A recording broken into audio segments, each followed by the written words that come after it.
Le prince Olivier ne veut pas se laver. Un livre publié aux éditions Bayard Jeunesse et écrit par Odile Hellman-Urpol, illustré par Régis Faller. Cric-crac. Et l'histoire sort du livre. Le prince Olivier ne veut pas se laver. Il était une fois un roi, une reine et leurs 2 enfants.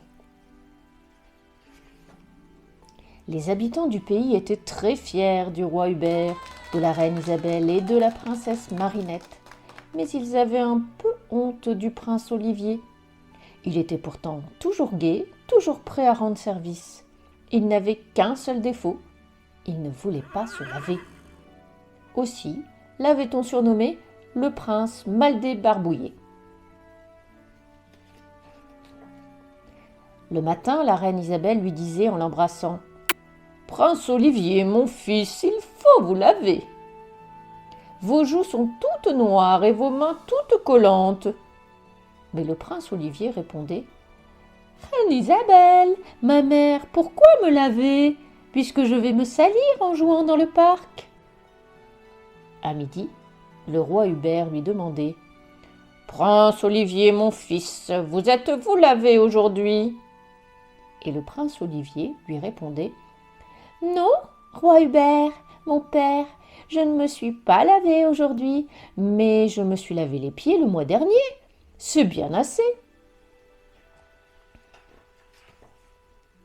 À l'heure du goûter, la princesse Marinette s'écriait « Quelle horreur, prince Olivier, mon frère, vous avez des poux et vos oreilles sont crasseuses. » Le prince Olivier essuyait sur sa chemise ses doigts pleins de chocolat et il répondait « Princesse Marinette, ma sœur, j'entends très bien avec mes oreilles, alors pourquoi les user en les lavant ?» À la cour, tout le monde est triste d'avoir un petit prince aussi sale. Le roi Hubert prend sa grosse voix. « Prince Olivier, mon fils, si vous ne vous lavez pas, vous irez dormir avec les cochons. » Mais le prince Olivier ne se lave pas. Il sait bien que son père l'aime trop pour l'envoyer dormir avec les cochons. La reine Isabelle le menace. « Prince Olivier, mon fils, si vous ne vous lavez pas, vous n'aurez plus de gâteau au chocolat. » Mais le prince Olivier ne se lave pas. Il sait bien que sa mère l'aime trop pour le priver de gâteau au chocolat. La princesse Marinette ne veut plus s'asseoir à côté de lui. « Prince Olivier, mon frère, vous sentez mauvais. » Alors là, le prince Olivier se mit à pleurer très fort, en criant que ce n'est pas vrai, qu'il ne sent pas mauvais, que sa sœur est une menteuse et une méchante. La princesse Marinette aime trop son petit frère pour le laisser pleurer.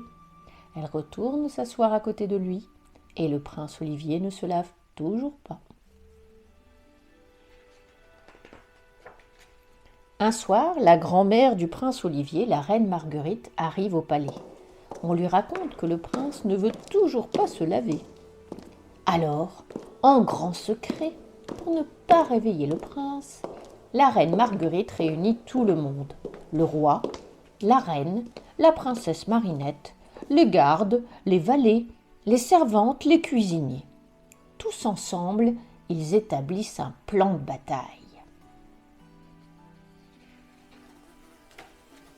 Le lendemain matin, le prince Olivier est très étonné de trouver des bols et des cuillères sales sur la table de la salle à manger. Il demande un bol et une cuillère propre. La servante lui dit qu'il n'y en a plus, qu'elle ne fait plus la vaisselle pour ne pas user les bols ni les assiettes, et que d'abord ça ne sert à rien de les laver, puisqu'on les ressalit en mangeant dedans. Le prince Olivier trouve que c'est vraiment dégoûtant de déjeuner dans un bol qui n'a pas été lavé. Le prince Olivier traverse le palais. Que se passe-t-il? Des papiers de bonbons, des mégots de cigarettes, des épluchures de cacahuètes traînent par terre. De la poussière, des toiles d'araignée recouvrent les meubles. Un valet passe par là. Le prince Olivier lui dit « Il faut faire le ménage !» Mais le valet répond « Prince Olivier, j'ai balayé hier C'est bien assez, et les araignées ne vont pas vous manger. »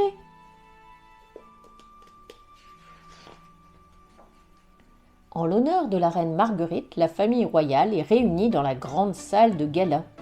La reine Isabelle, vêtue d'une vieille robe de chambre, a de gros bigoudis sur la tête. Son rouge à lèvres a coulé et lui barbouille le menton. Le roi Hubert n'est pas rasé. Il est coiffé d'un vieux bonnet de laine et il est encore en pyjama. La reine Marguerite ressemble à une vieille sorcière. Ses cheveux blancs tout emmêlés pendent sur un vilain châle plein de taches. Ses orteils prennent l'air dans ses savates percées. La princesse Marinette a la figure barbouillée de chocolat et elle essuie ses mains pleines de boue sur son chemisier rose. Le prince Olivier croit rêver. Il pense que vraiment tout va de travers au palais, que sa mère, son père, sa grand-mère et sa sœur sont sales. Ils sont trop moches et ça n'a même pas l'air de les gêner. Toute souriante, la reine Marguerite lui dit « Prince Olivier, mon petit, nous avons décidé de nous laver seulement une fois par an. C'est bien suffisant. Après tout, vous avez raison. Pourquoi se laver tous les jours puisqu'on se salit tous les jours? Et nos vieux habits tachés, nos cheveux mal coiffés ne nous empêchent ni de dormir, ni de manger. » Le prince Olivier ne répond pas. Il n'est pas content. Pas content du tout. Tant que lui seul ne se lavait pas, ne se coiffait pas, portait des vêtements crasseux, il trouvait ça très bien. Mais si tout le monde fait comme lui, ça ne va plus. Le lendemain matin, il s'enferme dans la salle de bain. Alors, un bruit court dans tout le palais. « Le prince Olivier se lave! Le prince Olivier se lave !» Tout est redevenu comme avant au palais. Enfin, pas tout à fait comme avant, car on n'entend plus jamais la reine Isabelle dire « Prince Olivier, mon fils, il faut vous laver !» Cric-crac, et l'histoire rentre dans le livre. À bientôt!